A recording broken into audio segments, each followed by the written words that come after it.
Some stories crawl out of the grave. Others are buried beneath ice and silence. From the bone-dry heart of the Australian outback to the snow-blind trails of Siberia, terror doesn't knock, it waits. Here, we tell the tales that stay with you long after the fire's gone out. Zombies, vanished hikers, unsolved deaths, end-of-the-world whispers that echo through time. This is Aussie After Dark, the place where the line between fact and fear disappears. So light a candle, lock the doors, and don't blink. Because the story you're about to hear might just be true. And if you can take a second to subscribe, it really motivates and helps to continue these stories.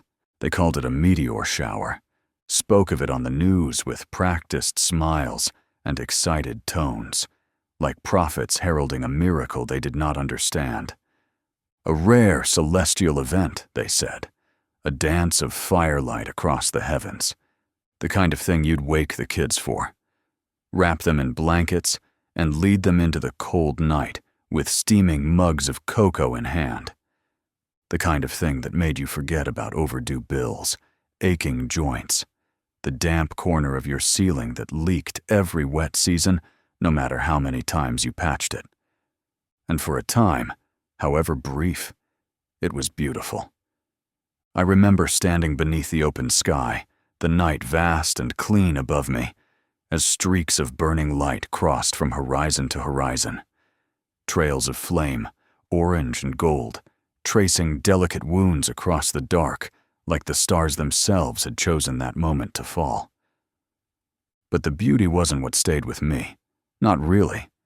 It was the feeling, that crawling prickle across the back of my neck, that tightening behind the heart, as if my blood knew what my mind had not yet caught up to. The wrongness.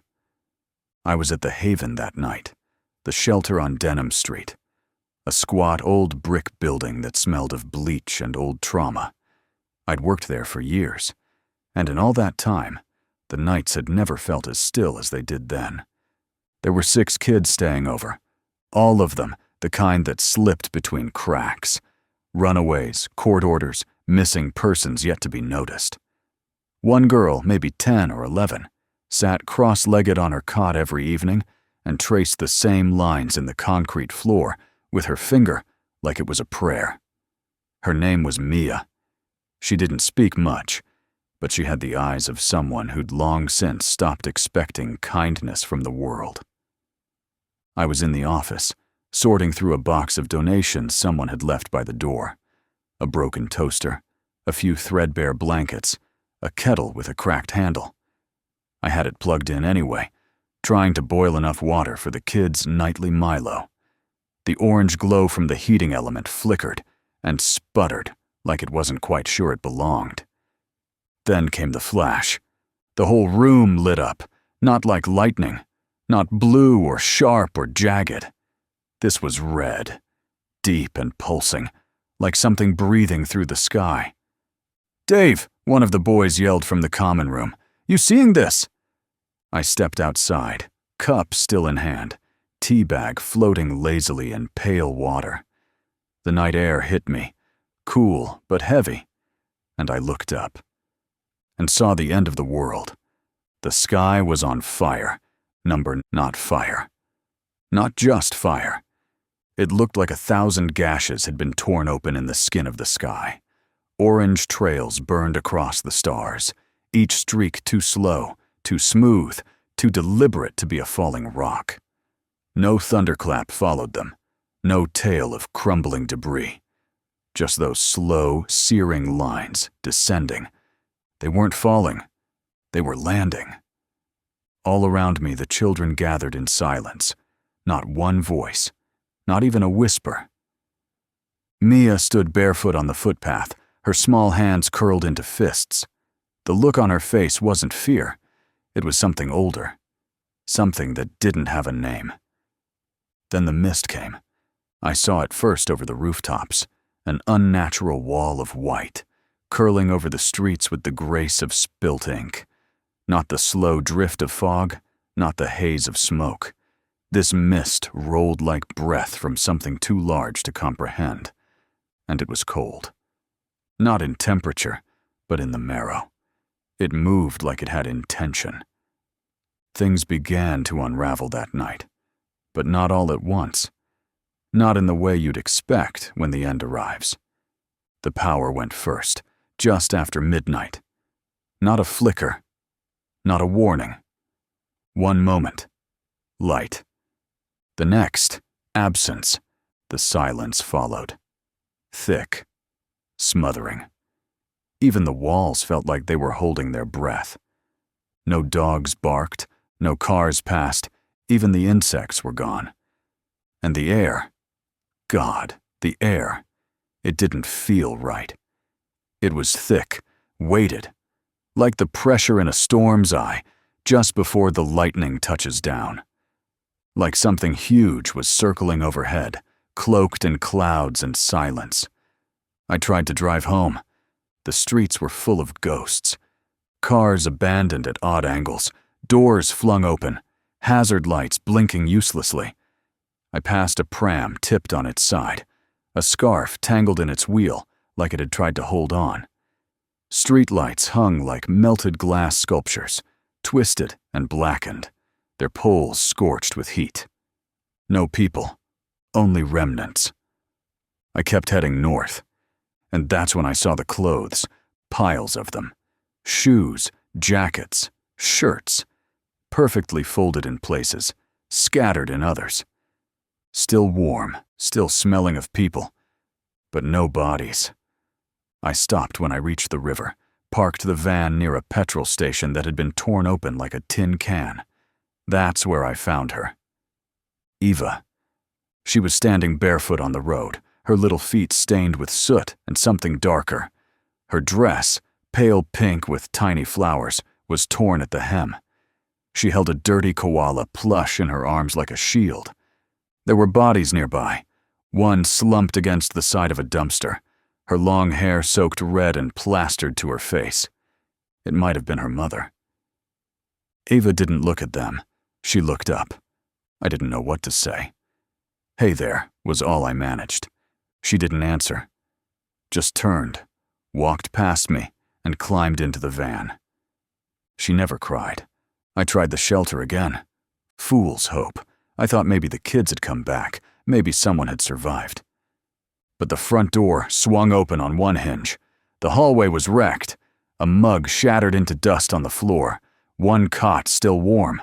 Blood painted on the wall, like a child had dragged their hand across it mid-scream. I didn't linger. We stayed in the van after that, parked beneath a jacaranda tree by the river. The blossoms had all fallen. Purple petals carpeted the windshield like offerings. I couldn't sleep, because the world had begun to hum. It was a low sound at first, more vibration than noise. It didn't touch the ears so much as the bones. A constant pulsing throb, like the world itself was caught in a heartbeat, not its own. I felt it in my spine, in the fillings of my teeth, in the places inside me I didn't have words for. That hum got louder each night. And then I saw it. Across the river. Barely a silhouette. A shape. A leviathan wrapped in fog. It moved with the certainty of a predator that had never once failed to catch its prey. It didn't walk. It glided. 3 legs, each one a tower. No lights, no sound, no roar of engines, just that quiet, dreadful grace. That wasn't a machine. That was an idea. A thought given form. A nightmare made real. Eva still hasn't spoken.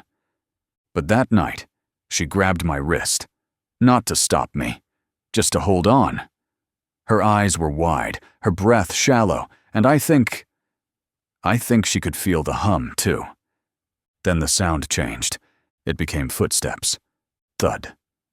Thud. Thud.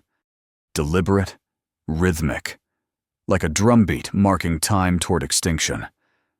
The van trembled with each impact. My breath stuck in my throat. The fog outside the windows turned red with the sky. And I knew, whatever was coming, it wasn't looking for prisoners. It was looking for silence. The key was slick between my fingers. I turned it slowly, like twisting a knife in the ribs of the world. The van stuttered, coughed. Then, a weary rumble. The engine caught like a smoker gasping his first breath in weeks. Click, grumble, idle, alive. I exhaled, didn't even realize I'd been holding my breath. Tapped the dash once, then again, the way a priest might touch a relic. Good girl, I muttered. Beside me, Eva stirred. She didn't speak. She hadn't for hours. But her fingers, curled tight around that grimy koala, loosened just slightly. She looked at me, just a flick of the eyes. No smile, but no fear either. I took it as a blessing. There was no plan. Only a way. The main roads were impossible. Word had filtered through, whispers from desperate mouths, half heard between radio static and sobs. A convoy had left the night before. Police, civilians, military escort. 30 vehicles strong, bound for the northern pass. None had been heard from again. So I took the back roads, past the river, through Wulguru, skirting the industrial spine of the city where factories stood gutted, their roofs peeled back like tin after a cyclone. Streetlights leaned like old men in the dark. Everywhere we went, signs of abandonment, of sudden flight. A half-packed suitcase in the middle of the road, a pair of glasses on a bench, one lens cracked. Shopping trolleys half filled with tins and nappies, frozen mid-looting. An umbrella, still open, pinned against a fence, as though trying to ward off the sky itself. Some streets were scorched black, not burned, vitrified. Pavement melted like glass under impossible heat.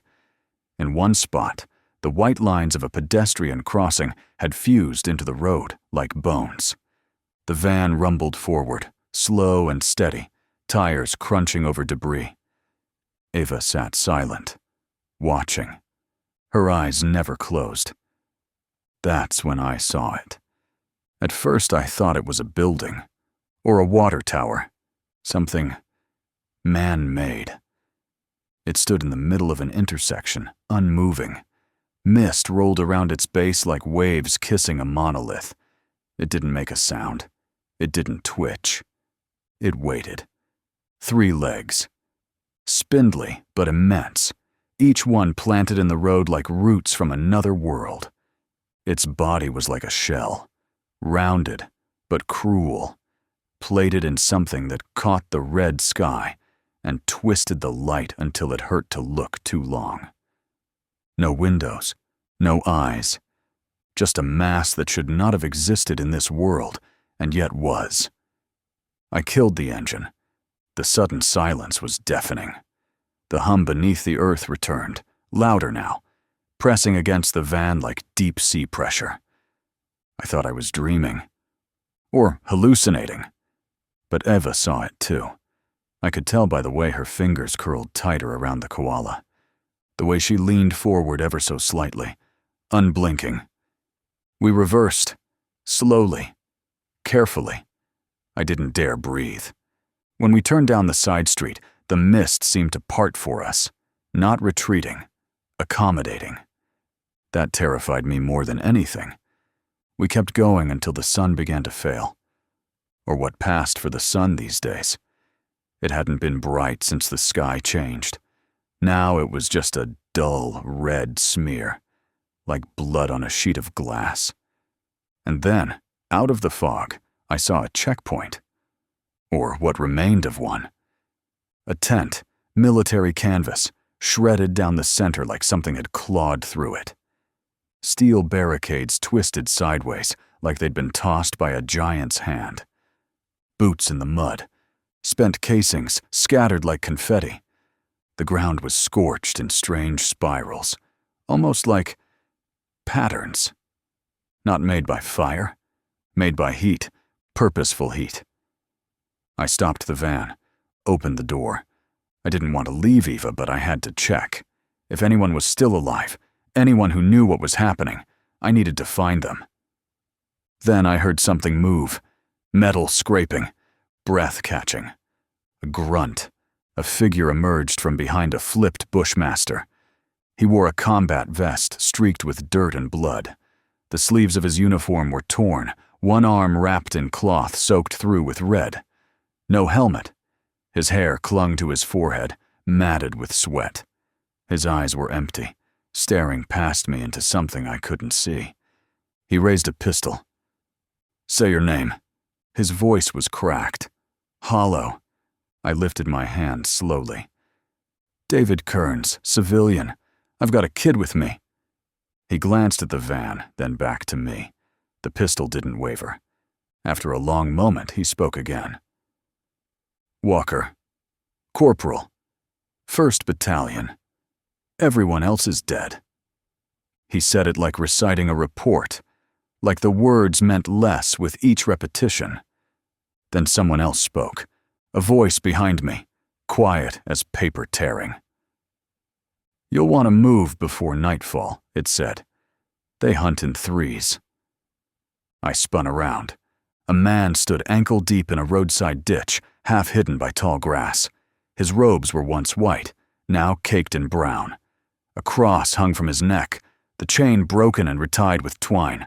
His eyes were sunken, hollow, but calm. Eerily calm.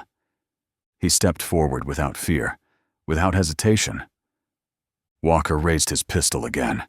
The man didn't flinch. "Put that down," he said gently. "We're all already dead, but we don't have to die badly." Walker lowered the weapon. We made camp that night beneath the carcass of the flipped bushmaster. No fire, no sound, only the hum. The soldier sat with his back to the van, pistol in his lap, eyes scanning shadows. His arm bled slowly through the cloth. The preacher, he never gave a name, sat cross-legged in the mud and hummed to himself, low and tuneless. Hymns, maybe, or something older. Eva curled against my side, head resting on my thigh. She still didn't speak. And I just listened. To the hum. To the breathing of things too large to be seen. To the steady, far-off thud. Thud. Thud of something still walking. Always walking. And that's when I understood. The world hadn't ended. It had been claimed. And we, our little camp of strays and survivors, were the last echoes still whispering beneath the ashes.